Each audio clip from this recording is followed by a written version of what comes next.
बोलते कि तुम हमको खुश रखो तब हम तुमको खुश रखेंगे।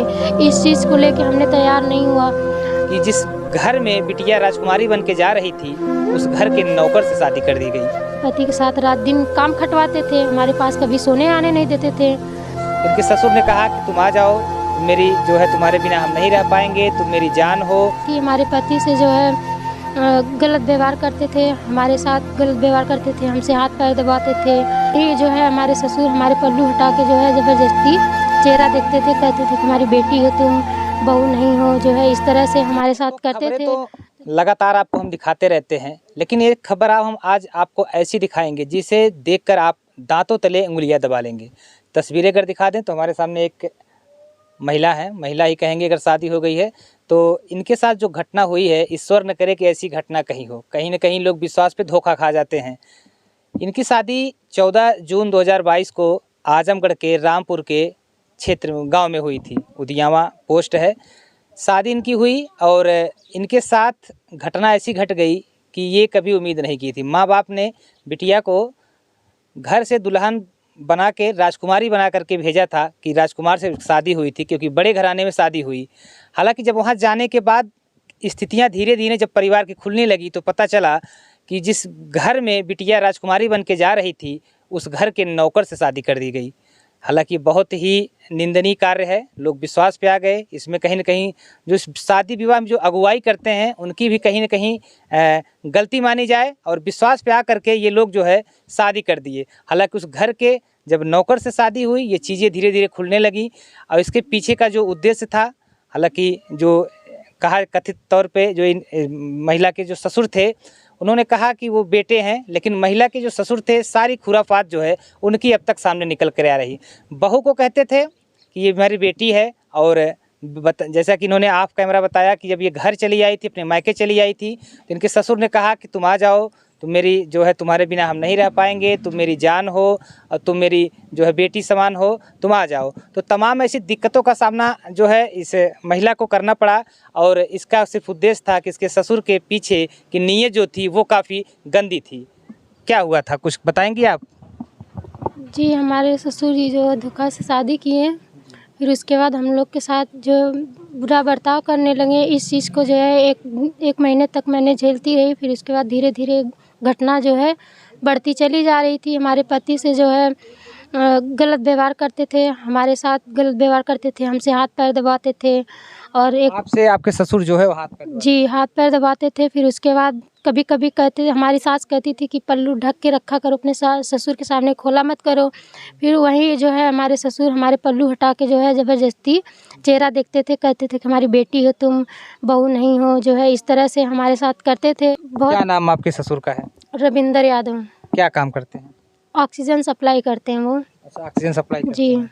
ऐसा जैसा कि आपके घर वालों ने सोचा था, और जो आपके शादी विवाह में जो अगुवाई किए थे, अगर उनका माना जाए तो वो एक बड़ा घराना था, आपको सुख के लिए जो है उस घर में माँ बाप ने भी शादी कर दिया था विश्वास पे आके। जी। तो उसके जो पीछे जो सुख के देख करके आप गई थी, वहाँ जाने के बाद कैसे आपको पता चला कि जो है आपके जो पति हैं उस घर के नौकर थे, कहीं से उनको लाया गया था? ये सब चीज़ें कैसे आपको पता चली? जैसे कि हमको ये इसलिए पता चला कि पहले शादी से पहले तो बहुत बड़ा बड़ा फेंके थे, बड़ा बड़ा सपना दिखाएं कि बहू नहीं अपना बेटा अपनी बेटी बना के लेके जा रहे हैं, इनको पढ़ाएंगे। कि इनके पढ़ने की ख्वाहिश है, हम पढ़ती थी पढ़ाती थी, और हमको मना भी कर दिया कि पढ़ाना मत, तुम 1000-2000 की नौकरी क्यों करोगी, हम आपको पढ़ाएंगे, बड़ी नौकरी करना है तो आप करिएगा। आपके ससुर कहते थे? जी। फिर उसके बाद वहाँ मैंने जब गया, बड़ा बड़ा सपना दिखाया कि हम नौकर रख देंगे, बर्तन मांजने वाला, खाना पीना बनाने वाला, तुमको कुछ करना नहीं होगा। तब भी जो हम कुछ नहीं बोला। फिर और कहे कि जब वहाँ मैं गई तो बड़ा बड़ा सपना जितना दिखाए थे सब झूठ निकला। हमारे पति के साथ रात दिन काम खटवाते थे, हमारे पास कभी सोने आने नहीं देते थे। जी, उनको बनारस भेज देते थे बराबर, और दिन भर सप्लाई पे भेजे रहते थे। जब कभी आते थे, घड़ी घंटा आराम करते थे तो बोलते थे कि तुम क्यों आराम कर रहे हो, चलो काम करो। हमारे पति को जो है बार बार टॉर्चर करते थे, गाली देते थे, मारते थे। उनके पूरी परिवार ही जो है उनको परेशान करती थी, और इस चीज़ को हमसे बर्दाश्त नहीं होता था। अब उनकी पत्नी थी, कुछ ना कुछ तो हम एक बार देखेंगे, 2 बार देखेंगे तो नहीं बोलेंगे, तीसरी बार तो हमने बोला तो हमारे पर ही वो खिलाफ जो है आपके जो ससुर गलत भेदभाव करने लगे। फिर उसके बाद ऐसे तैसे मामला जो है धीरे धीरे बढ़ता चला गया। हम अपने मायके वाले को नहीं बताए, छिपा ले गए। जी। बिल्कुल, जिस तरह से इन्होंने बताया कि ये जो सपना देख कर के गई थी कि एक बड़े घराने में जा रही हैं और राजकुमारी बन कर के वहाँ दुल्हन बन कर के रहेंगी, तो कहीं न कहीं वहाँ जाने के बाद धीरे-धीरे स्थितियाँ साफ़ होने लगी। इनके जो ससुर हैं, कथित ससुर अगर कहा जाए, तो उनकी भी जो नियति थी, समय के साथ-साथ धीरे-धीरे साफ़ होने लगी। वो इनका जो है इनसे पैर दबवाते थे और इनका जो है सर हट मतलब पल्लू हटा करके, घूंघट हटा करके इनके चेहरे को टच करते थे। तो धीरे-धीरे इनकी जो नियति थी, शादी के पीछे की नियति, वो धीरे-धीरे कहीं न कहीं स्पष्ट होने लगी और इनके जो पति हैं, उनको हमेशा काम पे भेजे रहते थे। इनको पति को और पत्नी को एक साथ कभी नहीं होने देना चाहते थे। और क्या-क्या चाहते थे वो? और क्या-क्या कहते थे आपसे? और मतलब खुल के बोलते कि तुम हमको खुश रखो तब हम तुमको खुश रखेंगे। इस अच्छा। चीज़ को लेके हमने तैयार नहीं हुआ। तो इसी बात पे जो है हमें हमारे पति को टॉर्चर करते थे। दहेज हमारे पति से ज़बरदस्त मारते थे, दारू पिलाते थे, ज़बरदस्ती उनसे कहवाते थे कि तुम 4 लाख रुपए गाड़ी की माँग रखो तब रखेंगे, उसको नहीं रखेंगे, इस घर में उसको नहीं लाएँगे। अच्छा। जी। अगर जहाँ तक हम समझ पा रहे हैं कि अगर उनका मतलब ये था कि जिस नीयत से वो आपकी शादी किए थे, आपकी शादी जिस नीयत से किए थे, उस नीयत के हिसाब से आप नहीं चली, तब ये सब चीज़ें वो क्रिएट किए हैं। मैं उनके कहे पे नहीं चली, इसीलिए आज हमको बेघर कर दिए। दर पे दर हम भटक रहे हैं अपने पति को लेके। जी। अच्छा, आपके पति जब आप घर में गई तो कितने दिनों बाद पता चला कि ये इस घर के नौकर हैं? इस घर के इनके बेटे नहीं हैं? रहन-सहन से सर मुझे 1 महीने के ही अंदर के बाद पता चलने लगा, क्योंकि वो हमारे प्रति गलत निगाह रखता था, पैसे से लालच रखता था। जैसे मुझे कभी कोई तबीयत मेरी ख़राब अचानक से हो जाती तो खुद लिवा के जाता था, या कभी मेरा पर्सनल प्रॉब्लम रहता था तो हमको कहता था तुम मुझे क्यों नहीं बताती, पति को क्यों बताती हो, हमको बताया आपका करो। ससुर कहता था? जी। इस चीज़ को मुझे लेके जो है धीरे-धीरे बहुत गलतफ़हमी होने लगी। मैंने सोचा कि नहीं, ये तो मेरे साथ अन्याय बहुत ज़्यादा हो रहा है, आगे हो भी जाएगा, अगर मैं इस चीज़ पे उँगली नहीं उठाई तो। तो हुआ भी हमारे साथ, हमारे पति को भी मारा-पीटा गया, हमारे साथ भी गलत हरकतें उन्होंने किया, घर से भी मार के निकाल दिया। आज मैं साल भर के अंदर ही मुझे सब कर्म कर दिया हमारे साथ। 7-8 महीने से कभी हम लोग तो सड़क पे जो है रात अपना किसी तरह बिताया, दूसरे के यहाँ से मदद माँग के किसी तरह अपनी ज़िंदगी काटी। हमारे मायके वाले भी खिलाफ़ हो गए थे, लेकिन तब भी माँ-बाप हैं, कितना नहीं तो उनकी बेटी हैं। तो फिर रोने-वोने लगे तो हमारे माँ-बाप अपने घर लेके आए, तभी से यहाँ पे हमको रखे हैं। पति दूसरी जगह है वो, मैं यहाँ पे हूँ। जी। दोस्तों, तस्वीरें धीरे-धीरे बिल्कुल इस गरीब परिवार की बिटिया ने साफ कर दिया।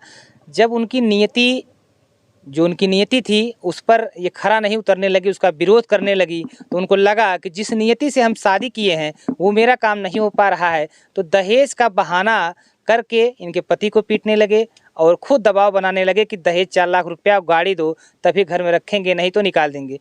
ये तमाम चीज़ें जो है, ये तब हुई जब ये लड़की ने उनका कहना ना माना, कि यही सब हुआ था। जी सर। अच्छा, आपको पति आपके कुछ बताए? उन्होंने खुल के कहा कि मतलब कि तुम मुझे खुश रखो तो मैं तुझे खुश रखूँगा, हमारे ससुर ने। बिल्कुल देख सकते हैं कि ऐसे लोगों के साथ क्या बर्ताव करना चाहिए। आप खुद बताइएगा, कमेंट में ज़रूर करिएगा कि ऐसे लोगों के साथ क्या बर्ताव करना चाहिए, जो एक तरफ बहला-फुसला करके बेटी तक कहकर बहला-फुसला रहे हैं बहू को, और दूसरी तरफ ये कह रहे हैं कि तुम मुझे खुश रखोगी तो मैं तुम्हें खुश रखूँगा। तो ऐसे लोगों के साथ किस तरह की व्यवहार किया जाना चाहिए, आप लोग खुद समझदार हैं, क्योंकि समाज का मामला है। समाज में ऐसे बहुत से लोग हैं, बहुत सी ऐसी बेटियाँ हैं जो अपने घर का दंश झेल रही हैं, ऐसे अय्याश लोगों का दंश झेल रही हैं। उनका नाम है रविंदर यादव, जो कि कहा जाता है कि जौनपुर में जो है ऑक्सीजन गैस का सप्लाई भी करते हैं। जी, वो ऑक्सीजन सप्लाई करते हैं। वो सर बहुत पहले से फ्रॉडगिरी काम करते थे, चोरी-चमारी करते थे, उनके ऊपर मुकदमा केस चल रहा है, वारंट भी कटा है। वो हमारे ऊपर भी फ्रॉडगिरी कर गए हैं। सर मैं इस चीज़ को लेके बहुत मतलब इतनी गहराई से मैं परेशान हूँ सर, कि मैं बता नहीं सकती। मैं जिस दिन से मेरे साथ सर ये घटना घटी हुई, सिर्फ मैं पानी पी के रहती हूँ सर, खाना तक भी नहीं खाती। मैं ये सोचती हूँ या तो मेरी मृत्यु हो जाए या तो मुझे इंसाफ मिले, क्योंकि आज मेरे साथ ऐसा हुआ है सर। मैं क्योंकि आज के ज़माने में हर लड़की एक लड़की जैसे नहीं होती, कुछ लड़कियाँ होती है दब डर के रहती, वही लड़की मैं थी जो दब डर के रही। सर आज हमारे साथ इतनी बुरी घटना घटी है, कल के आने वाले भविष्य में ताकि ऐसे पापी इंसान समाज में फिर ना रहें, अगर रहें भी तो एक बार डरने की कोशिश करें कि ऐसा घटना हो चुका था कि हमको कोई दंड मिलेगा। मैं इसलिए इंसाफ सब मांग रही हूँ आप लोग से। बिल्कुल, देखिए आपसे ये इंसाफ मांग रही हैं मुख्यमंत्री योगी आदित्यनाथ जी। आप भी देखिए कि ऐसे बहुत सी बेटियां हैं जो बहकावे में आकर के लोग बहका कर शादी कर लेते हैं, सपना बड़ा बड़ा दिखाते हैं और फिर उसके बाद प्रताड़ना करना चालू करते हैं अपने स्वार्थ के लिए, अपने अय्यासी के लिए। तो बहुत सी ऐसी बेटियां हैं जो समाज में कहीं ना कहीं अब धीरे धीरे खुल करके बोलने लगी हैं, आने लगी हैं, क्योंकि योगी सरकार पर इन बच्चियों को भरोसा है। बिल्कुल, योगी जी से क्या कहेंगे? उनसे मैं यही प्रार्थना करूंगी हाथ जोड़ के, मुझे आपके ऊपर योगी सर बहुत विश्वास है, आप बहन बेटियों को बहुत रक्षा किए हैं। उस दुष्ट आदमी को सज़ा दिलवाइए और मुझे न्याय दिलवाइए ताकि आने वाले भविष्य में बहन बेटी के साथ ऐसा ना हो घटना। जिस तरह से हमारे साथ हुआ, मैंने अभी आज तक जो है बगैर खाए पिए अपने न्याय को मतलब लेकर लड़ रहे हैं। जी सर। बिल्कुल, देखिए आज योगी सरकार है, कहीं न कहीं योगी जी के कुछ ऐसे कार्य रहे हैं जिस पर महिलाओं को काफ़ी भरोसा हो चला है और उसी भरोसे की आज कहीं न कहीं ये देन है कि ये भी एक बिटिया जो है योगी जी से खुल करके अपने न्याय की गुहार लगा रही है। अच्छा ये बताइए, जब आपको पता चला कि ये घर के नौकर हैं जिससे आपकी शादी हो गई, तो उस समय आपके अंदर क्या भाव आया?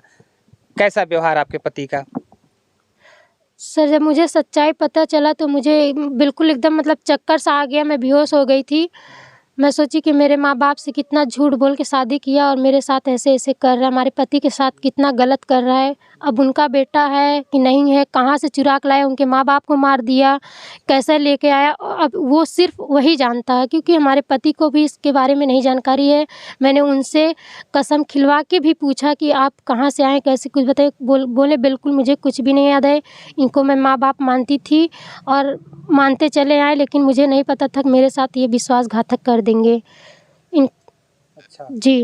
अच्छा ये बताइए, आपके पति आपके साथ कैसे व्यवहार करते हैं? अभी जब इनको पता चल गया, आपको भी पता चल गया, पति तो आप हमारे दोनों के साथ बीच का जो संबंध है वो कैसा है? पति हमारे साथ अच्छा व्यवहार करते थे। इस चीज़ को लेके हमारे ससुर जी जो देख के जलते थे, हमारे सास भी जलती थी, मतलब उनकी पूरी परिवार हमारे पति के हमारे बीच उन लोग मतलब तोड़-जोड़ रखना चाहते थे, इन लोग का बिगाड़ हो जाए। हमारे पति के ऊपर आरोप लगाते थे कि फलानवा के लड़की से बतियावत हइन, ढेकनवा के लड़की से बतियावत हइन, उनका नंबर रखें, उनका नंबर रखें। मतलब हमारे और पति के बीच में झगड़ा लगाते थे। जी, हमारे ससुर जी। अच्छा, ये सब प्रताड़ना देखने के बाद जो है आपके पति क्या कहते हैं? सारी प्रताड़ना, उनके साथ भी प्रताड़ना, आपके साथ भी प्रताड़ना, पूरा परिवार मिलकर करता है। तो ऐसे में आपके पति तो है नहीं, लेकिन वो कहते क्या आपसे थे? हम थोड़ा-सा जानना चाहते हैं। पति जी तो हमारे कुछ नहीं कहते, कहते वो कि उनको सज़ा मिलनी चाहिए, जो हमारे साथ गलत किए हैं। आइंदा ऐसे किसी बहन बेटे के साथ गलत ये हरकत ना करे, अगर किए भी हैं, अगर उनको सज़ा नहीं मिलेगा तो उनका मन बढ़ जाएगा और ये समाज में खुलेआम वो गुंडाई करेंगे, खुलेआम बहन बेटी के साथ जो है कुछ भी कर देंगे। वो हमारे पति कहते हैं उनको सज़ा मिलना चाहिए और हमको भी इंसाफ मिलना चाहिए और हमारी वाइफ को भी इंसाफ मिलना चाहिए। बिल्कुल देख सकते हैं दोस्तों, ये तस्वीरें जो है, ये अभी फ़िलहाल जो हम बता रहे हैं, इनका जो समाज में सबका सम्मान होता है, तो इनका हम पता तो नहीं बता सकते, लेकिन इतना ज़रूर है कि जौनपुर की ये बिटिया हैं, आप ये जान लीजिए, इनके साथ जो बर्ताव हुआ है, ईश्वर न करे कि किसी के साथ ऐसा हो। जब इनको पता चला कि इनकी शादी जो है उस घर के नौकर से कर दी गई है, उसके बाद भी ये शांतिपूर्ण तरीके से उस पति को अपने साथ लेकर के उस पति की रक्षा भी कर रही हैं, क्योंकि उस पति के जान को भी खतरा है। जैसा इन्होंने बताया कि पता चल गया है और समाज में भी ये चीज़ें जब निकल कर आई हैं, तो अपने पति को किसी तरह से निकाल करके वहाँ से अभी पति के साथ हैं। लेकिन कहीं न कहीं जो चीज़ें होनी चाहिए इसी प्रशासनिक के तौर पे, वो कहीं न कहीं मुकदमा दर्ज हो गया है। लेकिन इस मामले में मुकदमा दर्ज करने के बाद आपको पता है कि पुलिस कितनी तेज़ी के साथ काम करती है। फिलहाल उसी तेज़ी का जो शिकार है आज ये बिटिया झेल रही है। अगर पुलिस इस पे एक्टिव होकर काम कर दे तो कहीं न कहीं इस मामले का पूरा पटाक्षेप हो जाए। फिलहाल योगी सरकार से यही हम भी कहना चाहेंगे कि ऐसी तमाम बेटियां हैं जो धीरे-धीरे आपके सरकार के उम्मीद पर, आपके विश्वास पर अब खुल करके बोलना चाहती हैं, मीडिया के माध्यम से, आपके जो है प्रशासनिक अधिकारियों के माध्यम से आपसे न्याय की गुहार लगा रही हैं। योगी जी, तो ऐसे तमाम लोगों के ऊपर सख्त से सख्त कार्रवाई होनी चाहिए।